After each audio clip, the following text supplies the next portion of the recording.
Hello student, actually today we are learning your chapter 7 air and water.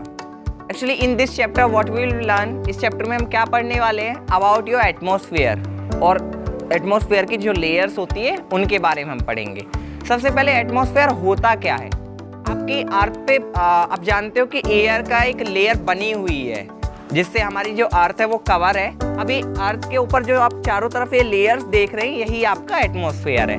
अब ये अर्थ की जो लेयर है, हालांकि ये आपके अर्थ के सरफेस से 1000 किलोमीटर ऊपर तक प्रेजेंट रहती हैं, यानी आपके अर्थ के सरफेस से हजारों किलोमीटर ऊपर तक आपका एटमॉस्फेयर प्रेजेंट है। अभी मेन आपकी 5 टाइप्स की आपकी ये लेयर्स होती हैं। सबसे पहले ट्रोपोस्फेयर है, देन आपका स्टेरोस्फेयर, मेसोस्फेयर और थर्मोस्फेयर और लास्ट में आपका एक्सोस्फेयर होता है। अब ट्रोपोस्फेयर की हम बात करें तो ट्रोपोस्फेयर सबसे आपकी फर्स्ट जो लेयर है एनवायरनमेंट की, ये आपकी ट्रोपोस्फेयर कहलाती है। अब ट्रोपोस्फेयर में क्या है, जितनी भी आपकी अर्थ की टोटल एयर है, यानी एटमॉस्फेयर की जितनी भी एयर है उसका 75% आपकी ट्रोपोस्फेयर में 75% वो एयर प्रेजेंट रहती है। और आपकी ये ट्रोपोस्फेयर जो है, यहाँ की जो एयर है वो सबसे ज़्यादा मॉइस्ट रहती है, यानी यहीं पे हम जो हमारे प्लांट्स हैं, हम लोग हैं, वो आपकी इस वाली लेयर में ही रहते हैं।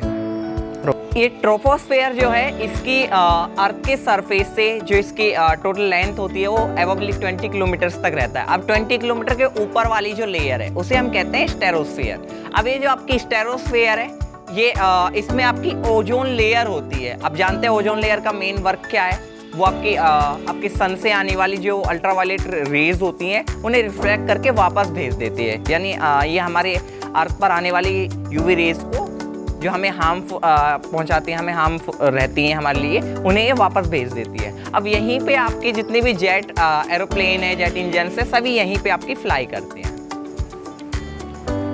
ओके, अब आपकी जो ये थर्ड लेयर है एटमॉस्फेयर की, इसे हम कहते हैं मेसोस्फेयर। अब ये सबसे कोल्डेस्ट लेयर हम कहते हैं इसे, क्योंकि यहाँ पे जो टेम्परेचर है वो बहुत ज़्यादा कम होता है। अब जितने भी आपके मीटरॉइड्स होते हैं वो जैसे ही स्पेस से आते हैं वो आपके इस वाली लेयर में आके बर्न अप हो जाते हैं, ख़त्म हो जाते हैं, वो अर्थ तक नहीं पहुँच पाते हैं। यानी इसका जो मेन रोल है वो इन मीटरॉइड्स को ख़त्म करना ही होता है।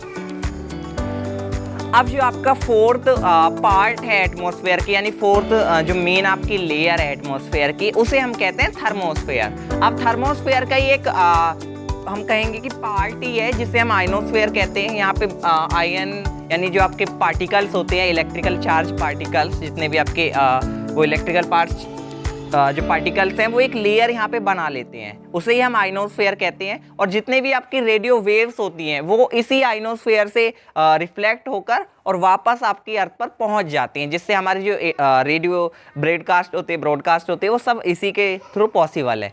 अब इसके बाद में मीन की यहाँ पे जो आपकी एयर की डेंसिटी है वो बहुत ज़्यादा कम होती है।